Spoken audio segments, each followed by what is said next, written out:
Hi, my name is Amos Mpele. I am a safety officer here at TUT, and then I'm here to just brief you about what MOTHEO Construction stands for. This company started 1997 by Dr. Tandy and Chris Cutmore and Tim Porter. So the main aim was to build housing that actually would be inhibiting a lot of the low-cost threshold for people of South Africa. MOTHEO Construction is one of the formidable kind of company. If you look at that, we have since we've started, we have won close to 70 awards. 70 awards. At the same time, we are one of the level one, the level one, of which it is the status that why we need to be recognized that we are black owned. We are black owned. And this company, at the same time, we have built close to 900,000 houses around South Africa, of which it's one of the milestones that no other company can just bragly and say that they have done so many years ago.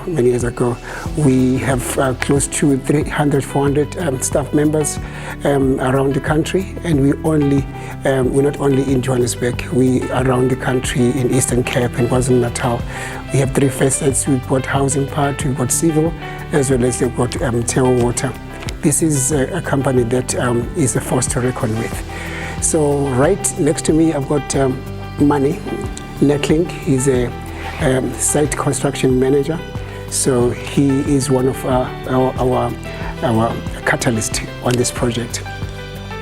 Site is very important. I just think that it's like sort of like a moral fiber within the construction industry. Without safety, there won't be accountability when it comes to the employer to employee at the same time with the Department of Labor. So what we do is that actually we make people conversant. If you look at Section 14, actually it talks about the liability. We need to make sure that everyone is liable. We are accountable to one another to make sure that there is no death, there is no injuries. At the same time, if ever there is death or injuries or else any sickness that has incurred through safety, we make sure that there is accountability, and these figures are being known. If you look at the stats, every month we have to make sure that these stats reflect of what is happening on site, how many people on site, how many people have got injured, how many LTIs we had. So all those figures we have to make them every month and send them to the head office. There is an accountability in case there is an LTI, lost time injuries, so we're making sure that everyone, we know we have to review this. How can we make it better? How can we make it better? At the same time, safety is to make sure that people on site, there is a person that's able to talk for them. Remember that some other people don't even have, they're not conversant enough, they don't speak the English language. So it's very difficult to make sure that you have to make sure that those people understand why it's important to come to work alive and leave work alive. It's important. I don't think that safety should be only applied to the working environment. I think this at school, this should be one of the subjects at school. So because safety is not something that should be on the work environment only. I think that this should be at the university level, at primary level.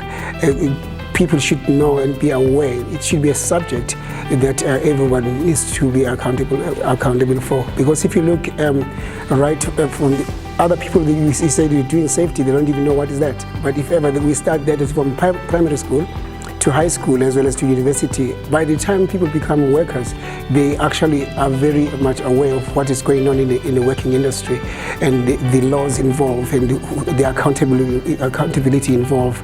They cannot cut corners when it comes to the working class. I think that the intervention can be done by the basic education as well as in conjunction with the working department, labor department, to make sure that these things happen even in a lower class, so that everyone will be aware that what's going on in the workplace. Hi, I'm Manny Neckling. I'm the construction manager on the site. This site actually started 5 years ago. There was a previous contractor on this site, and it didn't go well. MOTHEO took over, and yeah, we've been on here for 2 years now. We did lockdown for COVID. We actually got held up at the community a couple of times, but so far everything is going smoothly now. We've got about 150 people on site. The reason we joined the competition is that we felt that we are striving in our health and safety, and we felt that our site can actually win. Otherwise, I think we wouldn't have entered, because we strive ourselves on our health and safety. Well, the BBC, Dr. Thandi used to be the president of the BBC, and yeah, she had a big impact on a lot of us, and we will keep on belonging to the organization, as we feel that we should always carry on with the legacy.